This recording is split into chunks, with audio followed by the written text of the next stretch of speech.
বন্ধুরা, এই দেখো আজকে আমরা আলু আর পেঁপে দিয়ে খাসির মাংস রান্না করব। প্রথমে আলুগুলো ভালো করে ভেজে নিচ্ছি, তারপর ভাজার পরে এই দেখো পেঁপেগুলো দিয়ে দিলাম।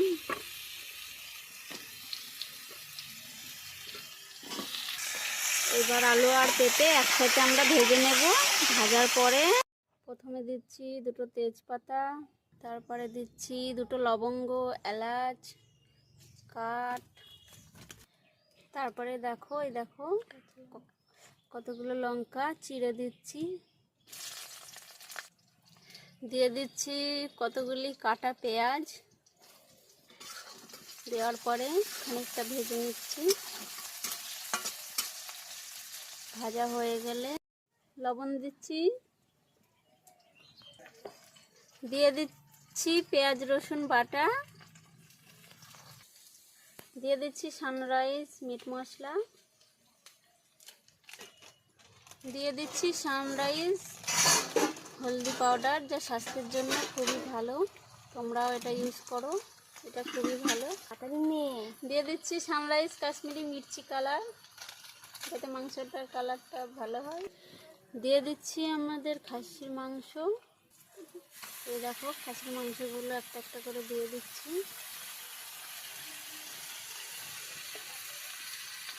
দেওয়ার পরে ভালো করে নেড়ে মশলা মাখিয়ে কিছুটা আমরা কষিয়ে নেব। কিছুটা নাড়ার পরে আমরা এবার ঢেকে দেবো।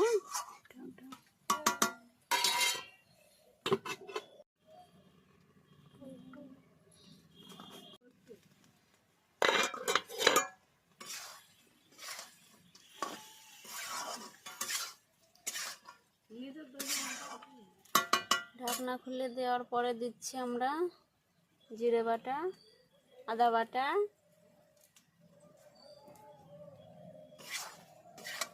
তারপরে খানিকটা কষিয়ে নেব। এখন দিয়ে দিয়েছি আলু আর পেঁপে ভাজা, এরপর একটু নেড়ে দেব।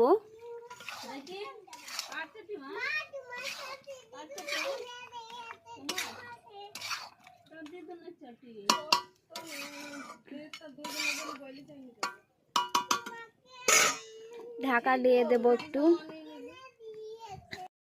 কষানোর পরে এবার জল দিয়েছি, জল দিয়ে কিছুক্ষণ ফোটার পরে সিদ্ধ হলে আমরা নামিয়ে নেব।